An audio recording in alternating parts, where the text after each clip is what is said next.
Hello, everyone. This is Gary Gomes. I'm happy to be with you today. It's Sunday, the 20th, the day before the eclipse, December 20th, 2020.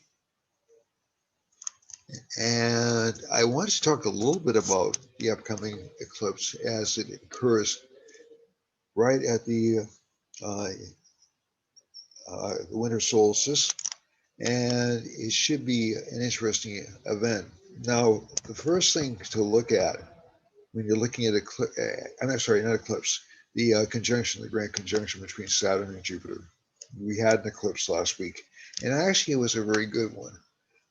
And the reason I'm saying it was a very good one was because we had K2, the South Lunar Node, sort of hemmed in between benefics. So we had Venus on one side of it, lower degree, and Mercury on the other side of it, in higher degree, of course, next to the Sun. And today the Sun is in a position called Cazimi, or actually it's like right on top of the Sun. So basically, this is a really good time to broadcast heartfelt information, or to say align your soul with your words, okay, for lack of a better term. And if, as I'm going through this, one of the things that I wanted to do, as you know, I've done Vedic astrology. I do Vedic astrology. I've done it for 30 years now. And basically, one of the things that I wanted to talk with you about is how these grand conjunctions can be overinterpreted or misinterpreted, or can be seen as signs of great things coming, and they can be. They can absolutely be, but they have to be approached with a little bit of caution, because there's always some kind of a disruption connected with a grand conjunction.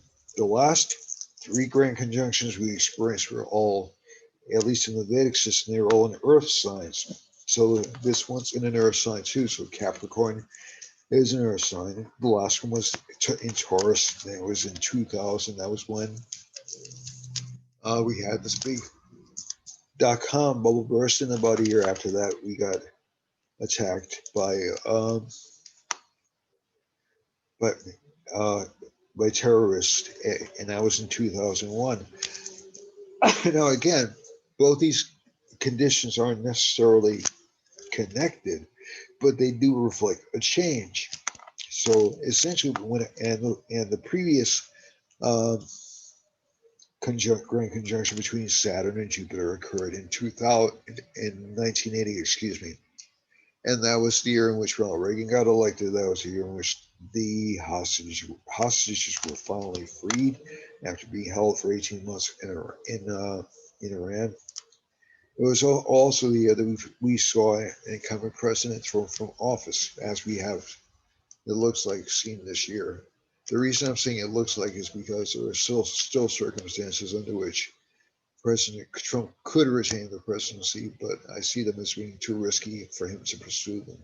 So it's a possibility. So that's why I'm not saying that, the succession of power is guaranteed. Also, on a side note, I'm going to discuss this in next week's, or not next week's, in the next broadcast.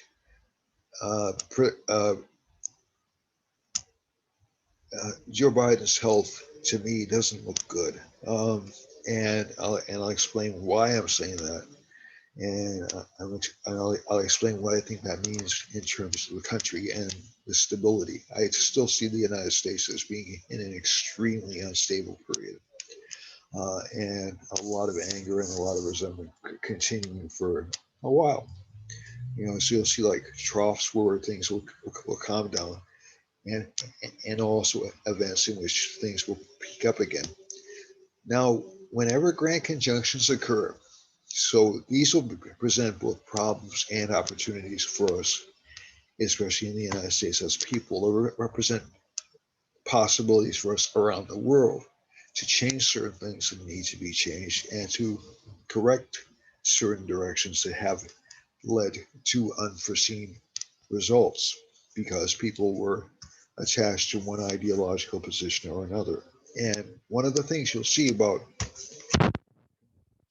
especially as I'm talking about them, is they do tend, especially if they're in earth signs, they do tend to give a very strong ideological configuration to themselves. So let's say you've held one position for a long time.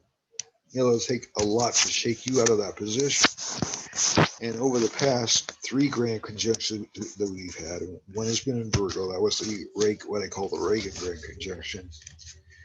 The one in 1960 encouraged change, and I'll show you that one in a second because that's the one that's closest to this one. And I'll also discuss the last um, great, the last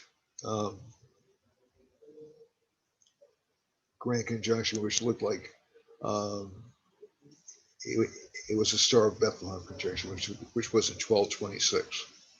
So you can see how the different grand conjunctions work. But basically, grand conjunctions occur roughly every 20 years. There are some, because of peculiarities in the calendar, there are some years they won't occur like exactly on a 20-year cycle.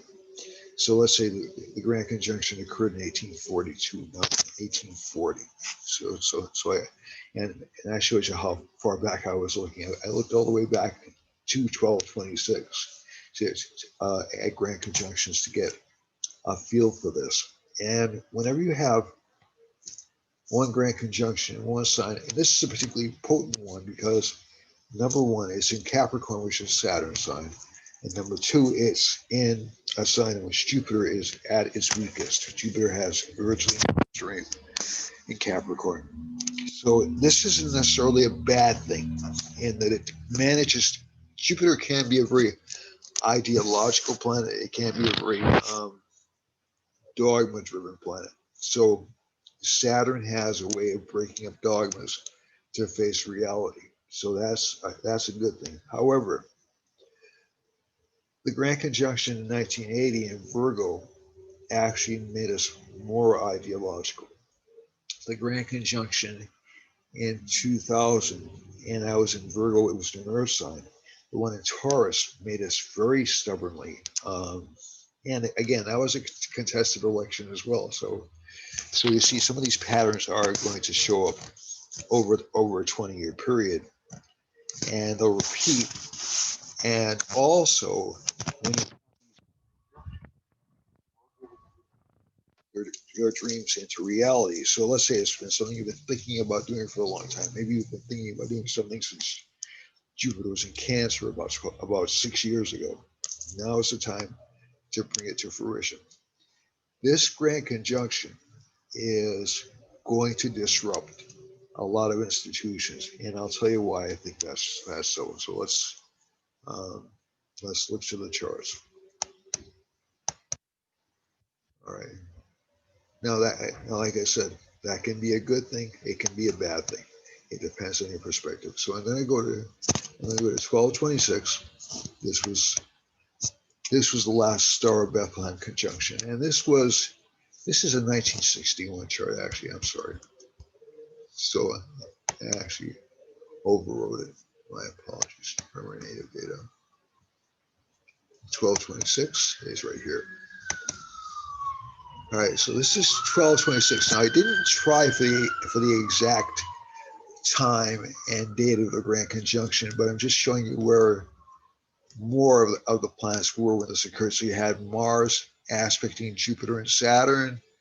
You have Venus not aspected by Jupiter. And you have the Sun. This is around the middle of the year. This is in June. So what happened this year? It was actually interesting to me when I look back on it. There were a lot of what I would want to call ideological or religious conflicts. So, not to bore you too much with ancient history, but there was a significant sect so the church wasn't always unified. It's not unified now, definitely, but it wasn't always unified. We had the Greek Orthodox schism, but even before that, you had a doctrine of belief called Manichaeanism, which was practiced out of Northern Africa.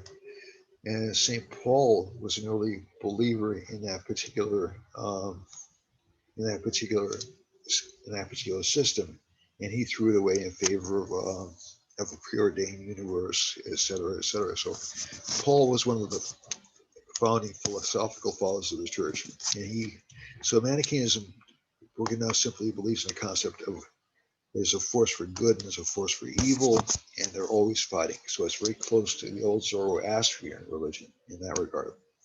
And probably Christianity also has roots in Zoroastrianism, and so does um, the basic foundation religion of Christianity, Judaism, and so does Islam. But basically, the difference is in Christianity, the force for good is always seen as controlling everything. In Manichaeism, the force for good ultimately triumphs, but it's more of an equal battle. And so that particular group was wiped out. They lost followers. There were a variety of reasons. How this becomes relevant to 1226 is a lot of the core belief systems of Manichaeism were taken up by a group called the Albigensians or the Cathari, K-A-T-H-A-R-I, or Cathari. And they were established pretty much in France. They were considered to be direct rivals to the king, and they were definitely direct rivals to the church. And they believed in celibacy. So they had three groups. They had people who were essentially celibates. They had people who sympathized with the celibate cause but didn't take it up themselves. And they also had a group of supporters, so people who didn't necessarily believe in that system, but tolerated them or else supported them or helped them out. So they were anti-monarchical, they were anti-clerical. They viewed the church as being a corrupt institution, and they were ultimately wiped out. There was a large campaign between roughly between 1210 and 1230 to wipe them out. And one of the most important battles occurred in 1226 when they captured one of the main strongholds of Albigensianism. Also, in Portugal, one of the kings of Portugal declared war or started a war against the Muslims who were occupying Portugal at that time to drive them out of Portugal.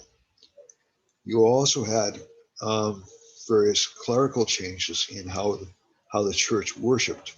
So that's just a backdrop, just to give you a little bit of an idea on what happened. So while you had a liberalization of some of the church's innermost practices, that is, how the Eucharist is shared and things like that, you also had this immense drive to re-Christianize Europe and to drive all competitors out.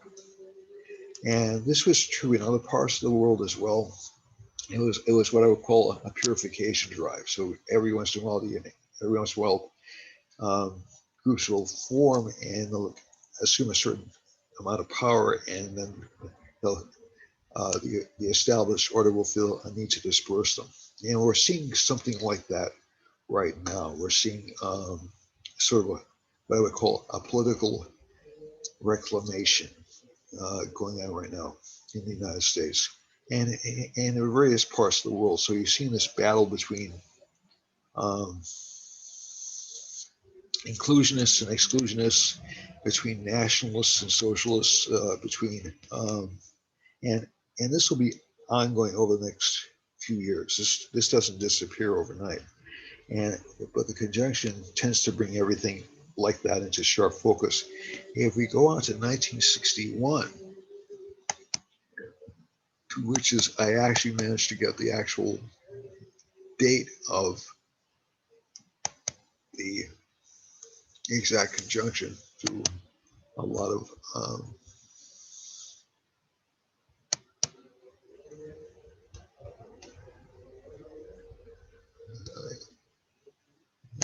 the line one. Okay, hold on a second.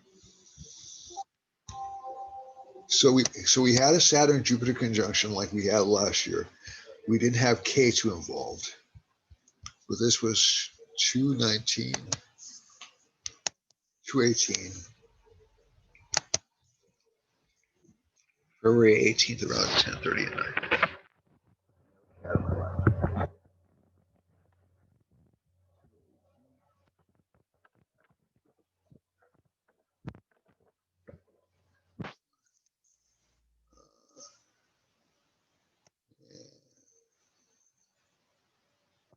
18,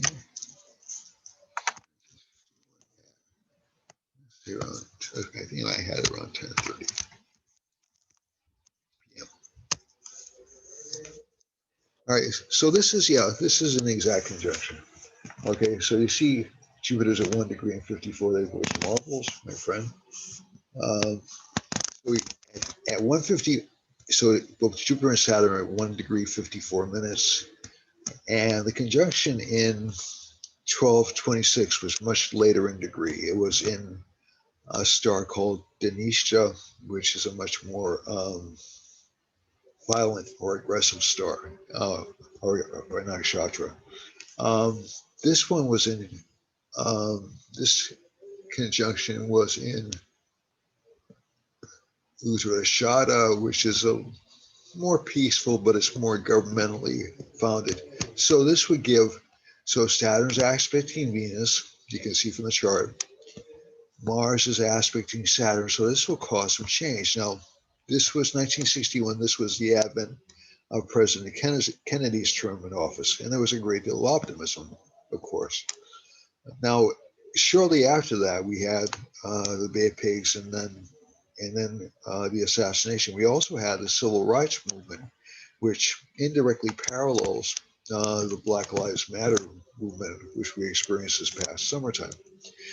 Now, and actually has been in brewing for quite some time, but it really started to gain ascendancy or gain a lot of recognition with the unfortunate deaths of several individuals at the hands of police. So essentially, whenever you have combinations like this will do something to upset the established order. So if we've been doing something for a while and it seems to be working, there's no change. There's no need to change it, right? You just, so although we are technologically driven and we do tend to want to have the newest and shiniest things, but most often we'll back off from that, to be quite truthful, and we'll just say, it seems to be working, we're going to leave it alone. Right, Marvels? So essentially, this conjunction occurred.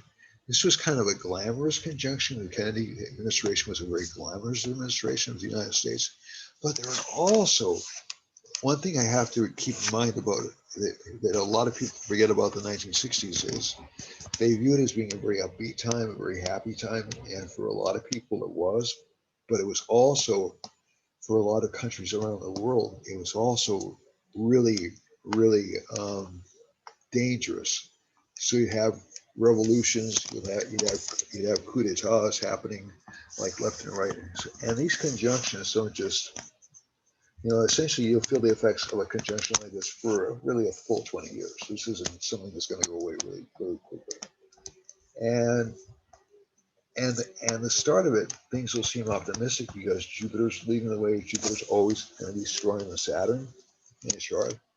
But after the conjunction, right after the conjunction happens, you'll have Saturn essentially passing Jupiter. And so Jupiter is winning this thing called planetary war early on, and everybody feels optimistic about the change.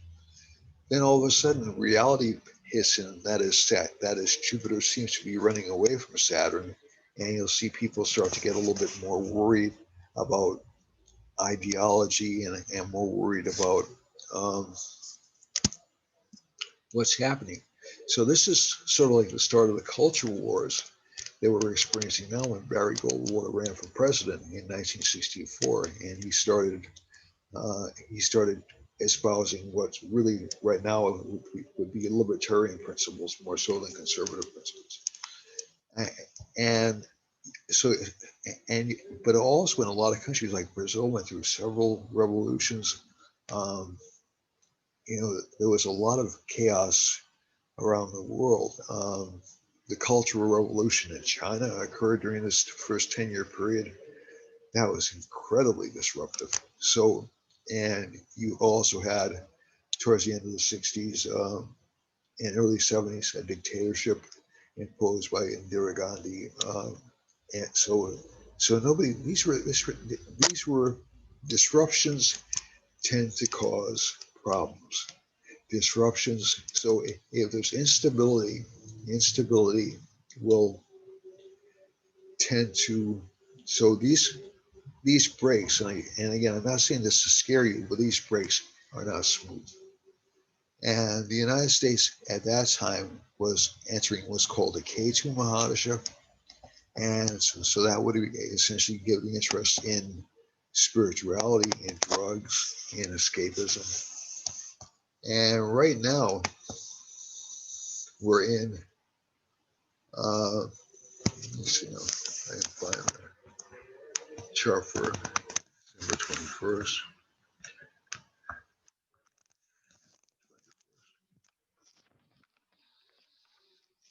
See, all this chart. December 21st, and that was around 11 a.m. And I just used New Bedford.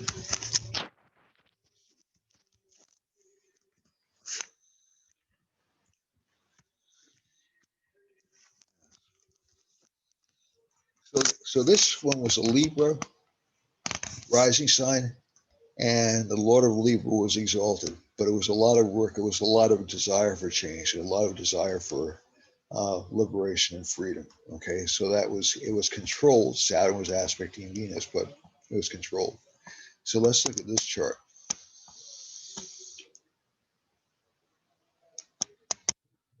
December 24th. So this particular change occurs in the same nakshatra, and it occurs in Uttara nakshatra, which again gives a change in government. So we're experiencing what looks to be a change in government, and we have Mars, and we have Venus with Ketu, and Mars with the Moon. So does this look like it's going to be a peaceful transition? Not really. I don't think so. However, on the positive side, Saturn is aspecting Mars. It'll tend to make us a little bit slower to violence, but also a little bit more frustrated. Also, one thing I am concerned about is concerned, but also it does give a great opportunity, is that the Lord of the first house, that is Aquarius, is ruled by Saturn, is in the 12th house in the chart. So that does portend sort of some economic problems over the next, I would say, based on the U.S. chart, over the next 4 to 5 months. So, so after around April, the end of April or so, Jupiter changes signs. It goes into Aquarius. We tend to get a little bit more of an economic boost, maybe even an economic upswing. And also, at least from the chart, the Sun and Mercury are in Sagittarius. It indicates, again, we're going to be embroiled in these philosophies about what constitutes government, what government should be doing. The problem with that is we have a lot of people who are suffering right now. And while people debate about what government should be doing, people are still suffering. So this looks to me to be a disruptive major planetary period. Saturn's in the sign of business. If Jupiter's there, we tend to have this pattern of like breaking up large monopolies. I still think we're going to be breaking up large monopolies, like um, not necessarily like Facebook and other ones that enjoy what they tend to call outsized market share. So essentially, you'll probably see some patterns in there. Venus with K2 is interesting because it does give a love of the strange or bizarre, and there will be some strange victories or upsets in politics with this combination. Also, it's in a sign connected with underground activity, essentially with underground or unseen or occult activity. So I think you're going to be seeing a lot um, of intelligence work going on, essentially designed to control or manipulate people. That doesn't mean, but it's also positive because Venus with Ketu gives good energy to antivirals and to health. Also, the rising sign is like smack dab in the middle of Saturn nakshatra. Saturn is connected with healing, so that holds a lot of promise. However, if you're doing any projects, especially if they're spiritual projects, and especially if they connect with money, now is a good time to build an institution or to build an edifice for that, because Saturn's aspecting Mars. Mars is with the moon. It'll mean greater activity and also greater restructuring of institutions. So this is positive. The way they get restructured is largely up to us, because Saturn's kind of a populist planet. It rules over the poor, the disadvantaged, the sick, um, the oppressed. You'll see those people starting to rise up and start to have their day over the next, I would say, at least until about 10 years from now, after which Saturn becomes weak, and you'll start to see people in power start to reclaim their, start to reclaim um, some some land that was lost. But basically, so I'm not saying you're going to see a revolution in the United States. That's really not what I'm saying at all. Certain parts of the world that are vulnerable to those kinds of things. Yes, I do think you are going to see some problems, but the United States is going through the same kind of a planetary period it was when it was founded, and this Saturn Jupiter conjunction tends to indicate disruptions to the institutions. I think you will see a few new constitutional amendments adopted within the next 10 years because of this particular change, and also some new laws adopted about money and um, about taxes and about businesses. And oddly enough, I think you're going to see more freedom connected with business over the next 10 years, not less freedom. And I also think you're going to see a return to a belief that smaller businesses are better. I don't think you're going to see, just because of the way uh, the U.S. chart is structured, which has Mercury and Rahu in the 8th house. I don't think you're going to see media improve all that dramatically. Um, uh, and again, this isn't a slap at media, but media tends to like to hold on to power. They tend to like to be the influencers, so that's something they're not going to really get rid of. So and that's on both the right and the left. They're not going to want to return to, or if they ever did, to pure reporting. And so everything will be opinion, but there will be some controls on them over the next year and a half at least, because Saturn is aspecting the Mercury Rahu conjunction in the United States' 8th house. So you will start to see some control or some kind of attempt to reel them in. And this isn't through laws, because the United States can't make any laws governing freedom of speech. It's a constitutional prohibition. But you will start to see, you're seeing self-censoring going on right now. Um, but I think a lot of that, to me, was election sensitive self-censoring. It wasn't really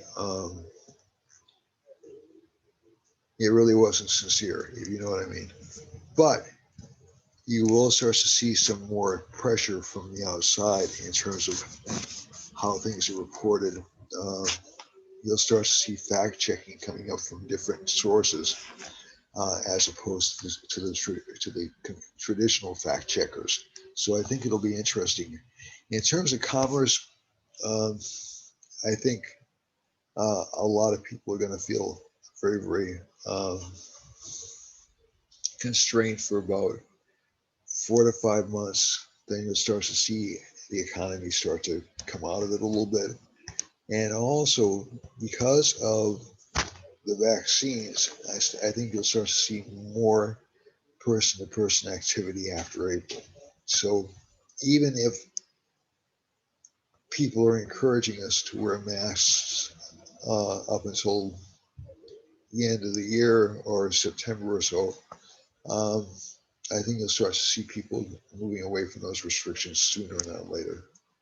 The other thing is, so that'll probably be in April as well. The other thing is, with this particular chart,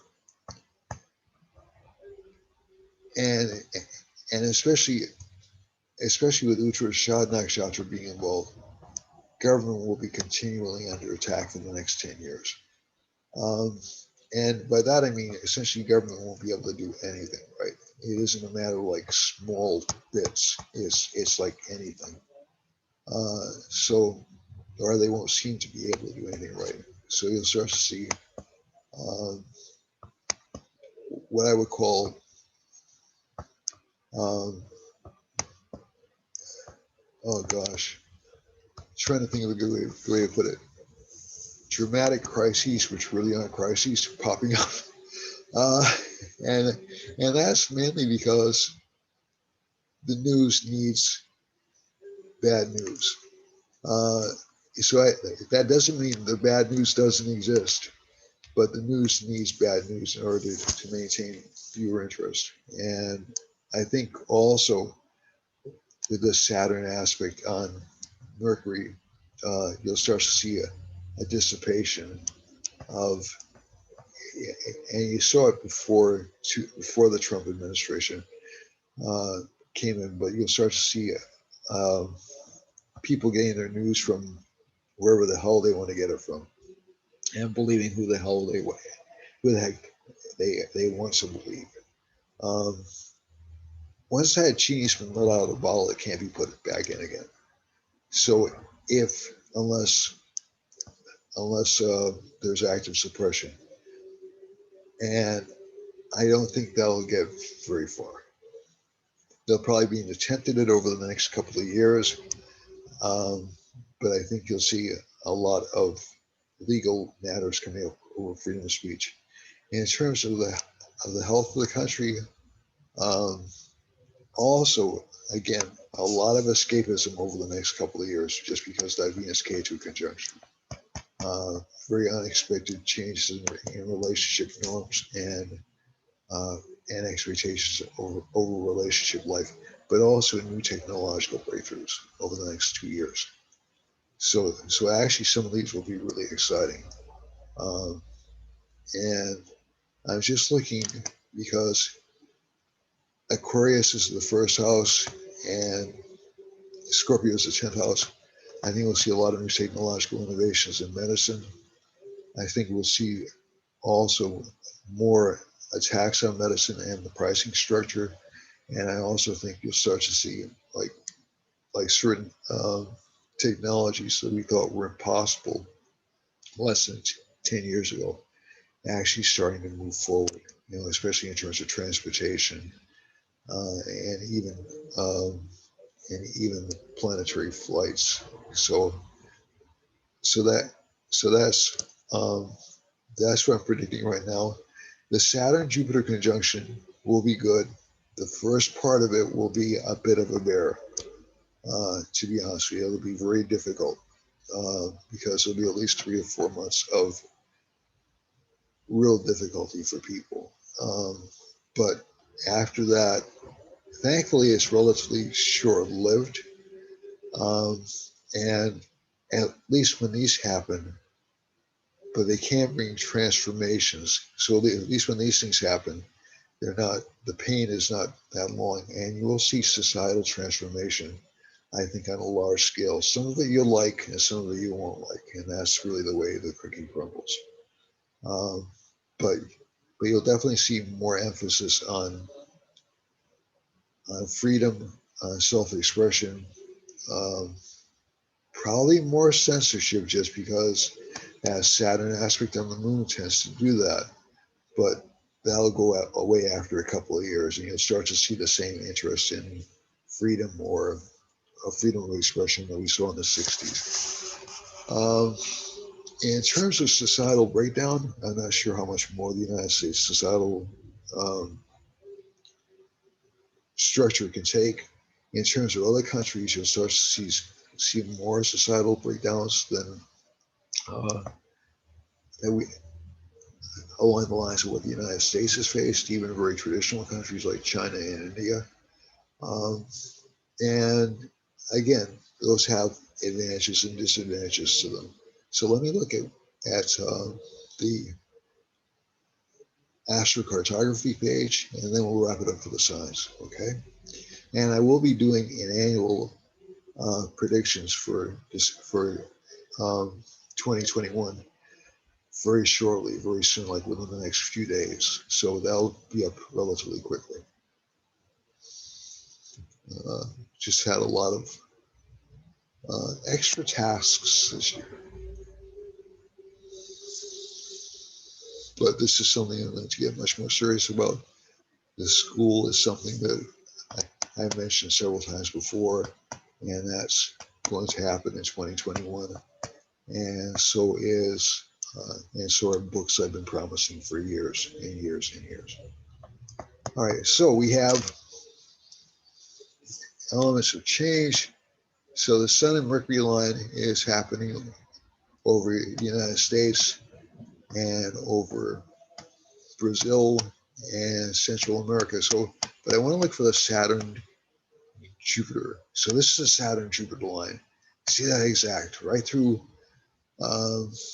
Looks like New Mexico, Texas, Oklahoma, Minnesota. Okay, so those states are going to be particularly affected by this. Also, we have another Saturn. The Saturn Jupiter line continues through Spain into Northern Africa. I believe that's Libya, through Central Africa, and down as far as Angola and Mozambique, former Angola and Mozambique, and all the way. So it's not really hitting masses of people. So that's perhaps not necessarily a bad thing, but again, you are going to see the nature of the United States change overall as a country. You'll start to see this part of the country, and it's already started feeling more isolated and more detached from the coast.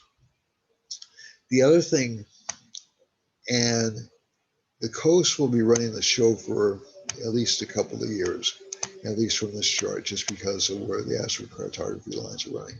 So the Sun is over Washington State. It's over Canada. There's a Sun Mercury line over eastern, over Canada, really Nova Scotia, right next to Nova Scotia, but also right next to the center of power in the United States, which is Washington, D.C. Also, some changes in government in Mexico look like are coming because of Saturn Jupiter line passing through this. So some changes in government in the Midwest, in Guyana, and Brazil and Argentina. Also, there'll be some changes in government in, it looks like Arabia, Saudi Arabia. Turkey will have, Turkey has the moon line going through it, and it goes all the way down through Egypt and all the way through, now this isn't Ankara, this is Istanbul. So you'll see a change in leadership in Istanbul because of the moon passing through there. Also, Turkey's entertainment industry has been very strong lately, and it'll be stronger over the next couple of years. The other thing is, so you see you see Mars signs going through, you see Mercury signs moving through Istanbul as well. So again, very good for communications, very good for shifts in power, especially towards the entertainment industry. And we're looking over here, we see a Rahu line going through pretty close to the East Coast, pretty close to where I am. And so that'll give essentially struggles for power over the next couple of years, which isn't a big surprise. But also in Massachusetts over the next year and a half or so. The other thing is you have a Venus line running through Illinois and all the way down to Louisiana. So that'll be good for that part of the country. It will allow them to enjoy things a little bit more, but they have to be careful about disruptive weather because Venus can give floods, it can give natural catastrophes during its subperiod and during its transit, excuse me. And the other place which is in danger of flooding or some kind of would tend to be West Africa. And let's see now. Venus. Where are you, my friend? Yes. And also in China, middle China. Now, luckily, none of these lines are passing through India, so India looks like it's going to be pretty exempt from these problems. Mars is passing through Saudi Arabia, so there may even be earthquakes there and disruptions of that type, and even some conflict there, and all the way up into Russia. Okay. The other thing I want to look at one more thing. Yes. So the Saturn Jupiter line tends to go up towards Hawaii, but misses it except for small islands at the end like Kauai. And Rahu passes over the big island Hawaii, so that indicates somebody there is going to become famous. Okay, but basically, a lot of problems we're seeing are central U.S.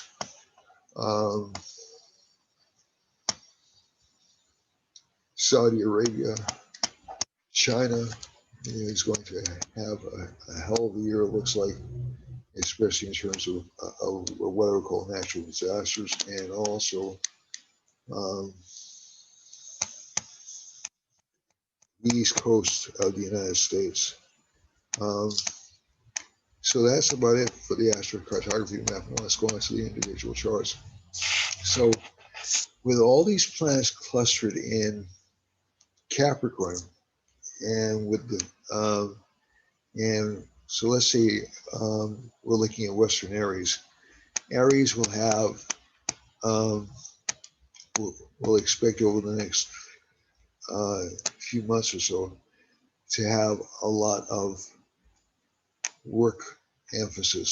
So a lot of pressure being placed upon them, a lot of work being forced upon them, really. Let's get out of here. And with money made, so money will seem inadequate, but there'll be so much focus on this side of the zodiac, essentially from Sagittarius up to Pisces, that it'll be impossible to avoid work, and also somewhat impossible to avoid work arguments because of this combination. It will allow this sign to progress career-wise. It'll be an excellent time for the sign to move forward career-wise, but it will also be a very difficult time in terms of work relationships. Taurus, as we saw the last broadcast, has Rahu in it, so this sign will become much more interested. This is again May 15th to June 15th, not April 22nd to May 22nd. And Taurus will have Rahu in it and Ketu in the 7th house. So again, this does give the sign unfortunate relationship problems, but relationship partner will be able to bring in a lot more money than normal. Also, supervisors will be very tough, very difficult to deal with, but people in these jobs will tend to be working to help their colleagues, heal them, get them through a difficult time. And Moon and Mars are placed in the 11th house, which is good for money. Gemini comes up next. Gemini is going to have a lot of expenses because we have Rahu in the 12th house, but this is nothing new for this sign. But over the next week, it will have romantic problems. So some difficulty with the romantic partners. And also from the chart, Mercury and Sun are in the 7th house. So it's going to put a lot of pressure on you to get married right away or to get serious about a relationship right away. You don't have to do that. I would wait about a month or so, but that's where a lot of the energy is going to be. And also 8th house relationship partners will probably make a lot of money, but probably will be spending it quickly as well. Career-wise, though, this sign should do great. It looks like a good week ahead for Taurus rising, or Taurus sun, or Taurus moon. I'm sorry, for Gemini rising, Gemini sun, or Gemini moon. My apologies. I'll do better editing in the future too. Cancer rising has again a lot of changeable bosses, changeable assignments, changeable workplace. It'll make this a little bit of a difficult period for relationship life because Saturn's aspecting the 1st house, so that's the way it goes. I mean, more devotion, and also, at least from the chart, relationships will need a lot of nurturing during this next year. Mars is in the 10th house, great for career. Chris is going to be a real dynamo. In terms of love, not bad. Venus case, we can indicate some detachment or some separation from love partner. But overall, this isn't a bad chart for Taurus. Cancer is July 15th to August 15th.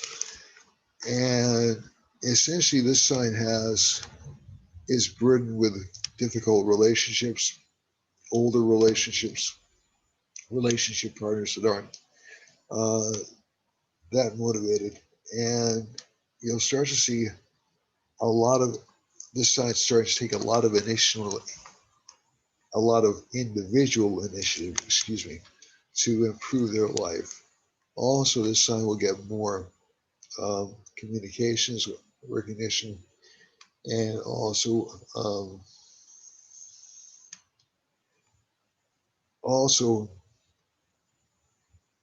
a great deal of stress connected with health issues. So there are going to be some health issues connected with this sign, more in the intestinal area than anywhere else. So they're not serious, but they are there. The Leo, which is August 15th to September 15th, has Venus and Ketu in the 4th house. Unexpected love affair, unexpected romantic involvement is indicated. This has been building up for a while. And communications which have been blocked before will seem to come together more quickly. Mercury and Sun are in the 5th house. It's good for linking up or getting together with intelligent relationship partners, or for getting better communications going with relationship partners. Saturn is in the 6th house with Jupiter, gives a good competitive edge to the sign, and Mars is in the 8th house, so you do have to watch out for being taken advantage of by relationship partners. Let's see now.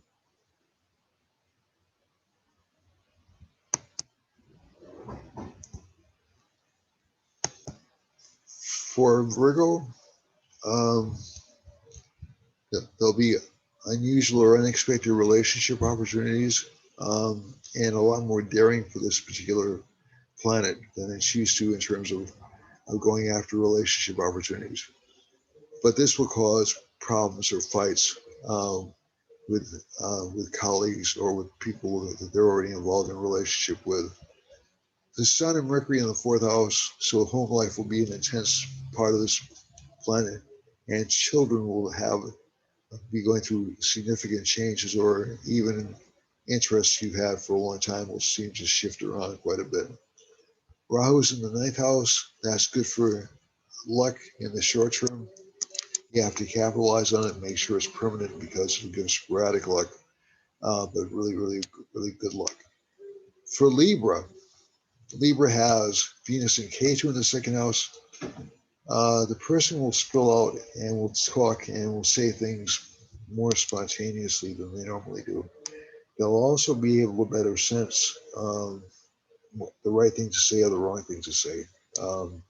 That's often a flaw with this sign. It tends to be a little too honest,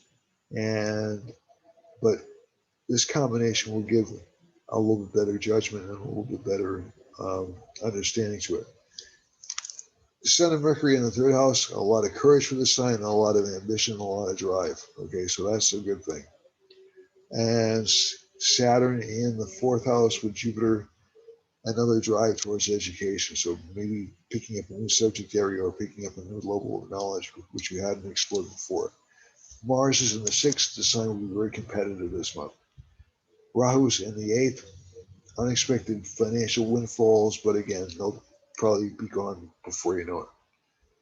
For Scorpio Lagna, Scorpio has Venus and Ketu in the first house, and this will be an interesting time. So you'll have that person you've been interested in for a while, who you've been chasing after for a while, all of a sudden become available. Then it doesn't seem like it's worth it anymore. And so I'd advise you to stick with it if you finally achieve some success. And also be honest and speak your mind, because if you speak this month, you'll get good gains and good recognition. Saturn and Jupiter in the third house, a lot of drive, a lot of ambition, same as for Libra. Mars is in the fifth house, along with Moon, some arguments with relationship partners or with children are indicated. And Rahu's in the seventh house, so like I said, that getting what you want feeling will still be there, but it'll be strangely unfulfilling. So just stick with it because you work for it. You must want it for a reason. Don't just say, I got it, I don't want it now. Sagittarius has Sun and Mercury in it, and usually when this combination occurs, it's good for this particular sign because it enhances career life and enhances relationship life. So essentially, most of your luck will be, you'll have good luck for career and relationship, and also a good time for earning money and putting money away. Some arguments of the home, but this has been common over the past few months. Mars is going to change signs within a few days. So that should actually be a relatively good experience for you, because it'll be less, people will seem less nervous about saying what they feel, and you'll be able to actually move forward with any plans that you have. You'll actually feel the drive take over, and you'll start to get much more aggressive. And Rahu's in the sixth house. That will tend to give, again, a lot of drive. Venus and Ketu in the 12th. A lot of relationship opportunities, even a lot of unexpected relationships for sexual contact, even within a pandemic. So I guess a little bit risky to say, but let's say you'll have opportunities for passion. Let's put it that way, okay? Saturn and Jupiter are in Capricorn. We already discussed this to a certain extent. Saturn and Jupiter in this sign together. Jupiter's winning right now. It's not going to be winning after Monday. So you'll start to see a little bit of a downside to this planet, much more practical orientation, although there'll still be a lot of optimism. Hold on 1 second.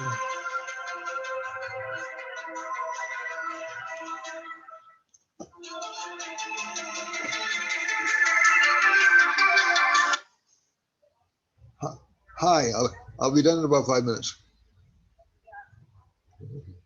Okay. All right. All right. So you'll see a lot of optimism from this sign. Let me fix the layout. And but also a lot of practicality. This is the natural state of the sign. It tends to, and again, you'll still see fighting patterns developing with relationship partners. I hate to say that, but a lot of this chart is connected with that because the Moon and Mars are together over here in the third house. But there'll also be a lot of drive for this chart. And there'll also be a lot of dissatisfaction with kids because kids will seem to be, but a lot of creativity because kids will seem to be very energetic and difficult to deal with. Finally, when we go to Aquarius, Aquarius has a lot of expenses this month, but also some good financial gains. Also gains in relationship partners. So you'll start to see relationships. So you again, as for Scorpio, you'll start to see gains of relationship partners that you didn't think were possible. This will be true for about a month, then it will drop down a little bit, and then you'll start to see it improve again about a month after that. So it'll be kind of a zigzag experience, but you will start to get more of what you want in relationship life. And also, Saturn and Jupiter are in the second house, very practical combination. Saturn aspects Mars, and also Saturn aspects the Moon. So again, the perfectionist tendencies of, although Aquarius isn't known for perfectionism, it is known for like waiting for the right moment. So there'll be a lot of right moments which will come up over the next month. And career-wise, it'll do fairly well. Some changes in assignments, some unexpectedly good changes in assignments show up in this chart. And also, but also taking off, going into new directions career-wise. And you'll even see chances to get involved in media or communications. Pisces, for the last but not least sign, we have a Mars-Moon conjunction in the first house, Saturn and Jupiter in the 11th house, which should be good for financial gains. Career life should be extraordinarily good for Pisces this month. And Rahu sits in the third house, so it'll be a much braver time for the sign. Not so much good for relationships, not really for about another couple of months because of Mercury being located in a difficult position, but overall, most other areas of life will be good. All right, so that's it for today. I'll be making another video in a couple of days, and remember, it's Gary Gomes, and you'll see my contact information. 508-525-0001 is my phone number, and you can contact me at Crystal Expectations, NEIVAS @Comcast.net. Thank you, and have a great day. Namaste.